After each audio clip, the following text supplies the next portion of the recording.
Welcome to BRK News. This is Swiya Verma.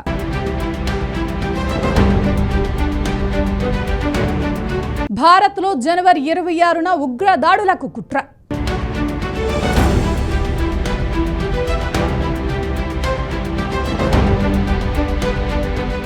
తాజాగా social media మాధ్యమాల్లో 26x26 అను అసాధారణ సాంకేతిక సందేశాలు కలకలం రేపుతున్నాయి. అయితే పలు నివేదికల ప్రకారం వీటిని జనవరి 26, 2026 గణతంత్ర దినోత్సవానికి సాంకేతికంగా అనుమానిస్తున్నారు. ఈ నేపథ్యంలో ఢిల్లీలో పాటు అయోధ్యలోని రామమందిరం వంటి దేశవ్యాప్త ప్రధాన ప్రాంతాల్లో భద్రతను పటిష్టం చేసి నిఘా ఏజెన్సీలను హై అలర్ట్ చేశారు.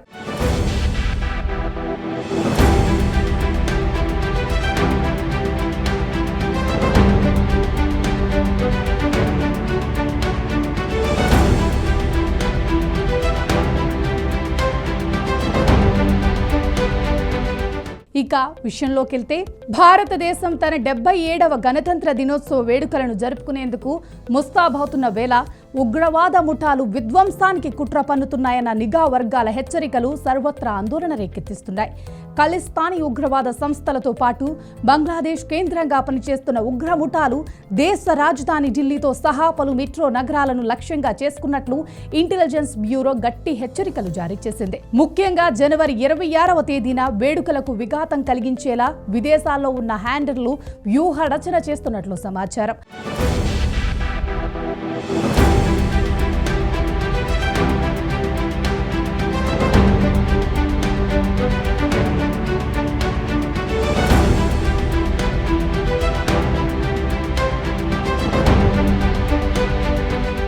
దీంతో దేశంలోని పలు ఆలయాలు, నగరాలతో పాటు అయోధ్యలోని రామాలయం, జమ్మూలోని రఘునాథ్ ఆలయం ఉగ్రవాదుల టార్గెట్లో ఉన్నట్లు భద్రతా బలగాలు తెలిపాయి. పాకిస్తాన్ ఉగ్రవాద సంస్థ జైషే మహ్మద్, పంజాబ్ బేస్డ్ గ్యాంగ్స్టర్లతో ఐఎస్ఐ ఈ ఉగ్రవాదులకు ప్లాన్ చేస్తున్నట్లు పేర్కొన్నాయి. గత నవంబర్లో ఎర్రకోట వెలుపల జరిగిన కారు బాంబు పేలుడు ఘటన వెనుక జైషే మహ్మద్ ఉంది. కాగా నిఘా వర్గాల సమాచారంతో అప్రమత్తమైన అధికారులు జమ్మూ కాశ్మీర్, ఢిల్లీ, పంజాబ్ వంటి కీలక ప్రాంతాల్లో భద్రతా చర్యలను మరింత కట్టుదిట్టం చేశారు.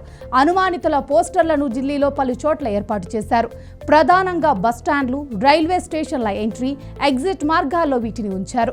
గత ఏడాది ఏప్రిల్లో లష్కరే తోయిబా ఉగ్ర సంస్థ పెహల్గాంలో జరిపిన ఉగ్ర దాడిలో 26 మంది టూరిస్టులు ప్రాణాలు కోల్పోయారు.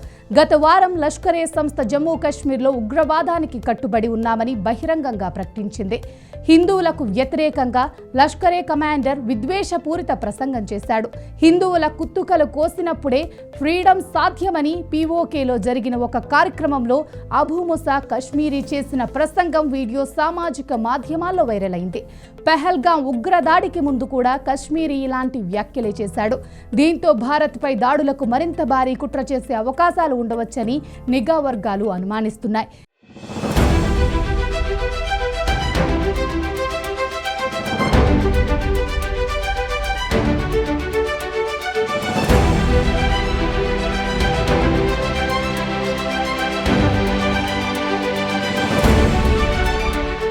ఈ అలర్ట్లు పాకిస్తాన్ కేంద్రంగా పనిచేస్తున్న ఉగ్రవాద గ్రూపుల నుండి అందినట్లు స్పష్టమవుతుంది. ఆన్లైన్ సంభాషణల తీరును బట్టి ఇవి విడివిడిగా కాకుండా సమన్వయంతో కూడిన కార్యకలాపంగా ఏజెన్సీలు భావిస్తున్నాయి. భద్రతా ప్రణాళికదారులు ఈ సందేశాల వెనుక ఉన్న డిజిటల్ ఆధారాలను నిశితంగా విశ్లేషిస్తున్నారు. జైషే మహ్మద్, లష్కరే తోయిబా సీనియర్ కమాండర్ల రెచ్చగొట్టే ప్రసంగాల నేపథ్యంలో ఈ విశ్లేషణ జరుగుతోంది. ఆపరేషన్ సింధూర్ సమయంలో మిలిటెంట్ మౌలిక సదుపాయాలకు జరిగిన నష్టానికి ప్రతీకారంగా ఈ ప్రసంగాలు ఉన్నాయని గుర్తించారు. ఈ పరిణామాలు ఉగ్రవాదుల సమన్వయ ప్రయత్నాలకు సంకేతంగా నిలుస్తున్నాయి. తాజా నిఘా నివేదికల ప్రకారం పాక్ ఆక్రమిత కాశ్మీర్, పీఓకేలోని పలు సంస్థలు ఐఎస్ఐ మద్దతుతో భారతీయ కీలక నగరాలపై ముఖ్యంగా ఢిల్లీ లక్ష్యంగా చేసుకుని సమన్వయ దాడులకు సిద్ధమవుతున్నట్లు తెలుస్తోంది. ఈ గ్రూప్లకు పంజాబ్ నుండి పనిచేస్తున్న గ్యాంగ్స్టర్లతో కార్యాచరణ సంబంధాలు కూడా ఉన్నాయని సమాచారం. మరోవైపు ఫాల్కన్ స్క్వాడ్ కాశ్మీరీ నిరోధక బృందం హెచ్చరిక కూడా జారీ చేసింది. చిర్ప్ వైర్ ప్లాంట్ ఫామ్లోని Kashmir flights falcon X page ద్వారా కూడా వచ్చిన ఈ హెచ్చరికలో తమ ఆస్తులు జప్తు చేస్తే తీవ్ర పరిణామాలు ఉంటాయని, గణతంత్ర దినోత్సవం సందర్భంగా ఉగ్రదాడికి స్పష్టమైన ఉద్దేశం ఉందని పేర్కొన్నారు. జైషే ఏజెంట్లు నడుపుతున్న ఇస్లాయే ఉమ్మత్ ఖాతా యువతను ఆకర్షించి ప్రముఖులు సున్నిత సంస్థాపనలపై దాడులకు ప్రేరేపిస్తుంది. 26x26 సందేశం ఈ ముప్పులను ప్రతిబింబిస్తుందని నిఘా వర్గాలు అంచనా వేశాయి. ఆఫ్ఘన్, బలూచిస్తాన్ కార్యకలాపాలకు భారత మద్దతుకు ఇది ప్రతీకారమని భావిస్తున్నారు.